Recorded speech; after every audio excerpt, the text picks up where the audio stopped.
Minnesota's Rusty Deals 15. Look at this unit. 1978 Ford Fairmont wagon. Owner's looking for 2 grand for this thing. 2 grand. So what do we got? Straight six 3.3, so 200 cubic inches. 4 speed swapped from the 3 speed. So at least they made it kind of a nice driver. Owned it for 8 years. Cleaned the carbon off the pistons, new head gasket, valve, stem, seals, lapped the valves. Probably was burning oil pretty good. They drive about 3,000 a year. It's a Minnesota car. They bought a car they're happy with and didn't want to turn it into a mouse mobile. I like that.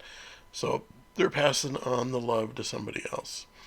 So 78 Fairmont, if you're a sloppy mechanics aficionado, you know these are cool when you do cool things.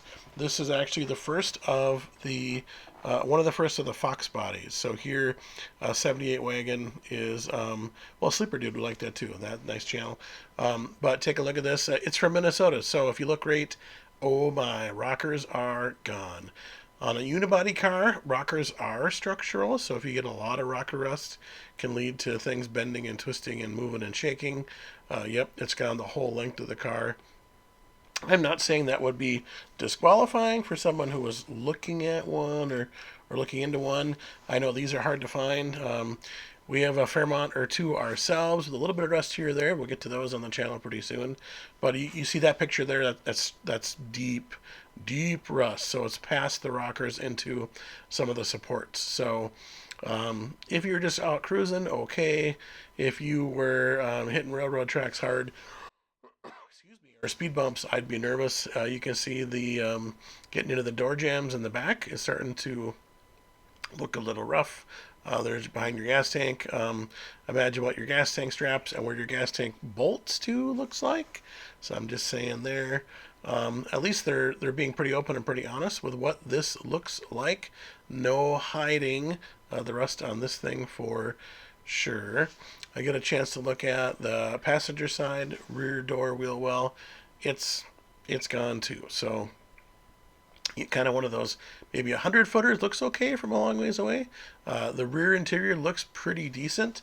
I know the sun will really fade some of these plastics and they get all powdery, and the interior can suffer the wrath too.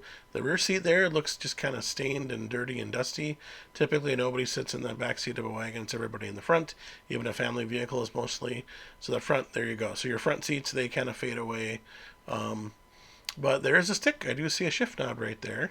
And they said this was a straight six, a 200 straight six. Ooh.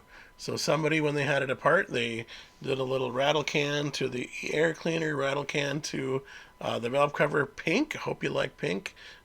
Give her time, it'll leak more oil and you won't see it anymore. But looking at the strut towers, looking at the firewall, looking at it on the radiator, this looks all pretty solid. I see different hose clamps on there. So it looks like they've done their maintenance that they need to, and I'm sure it runs and drives nice. So for 2 grand, you probably get them down a little bit, maybe 1,500, 1,600 just for a cruiser. Ignore the rest, just go drive it, go enjoy it. But if you want it, something clean, don't buy one from Minnesota. Minnesota is rough.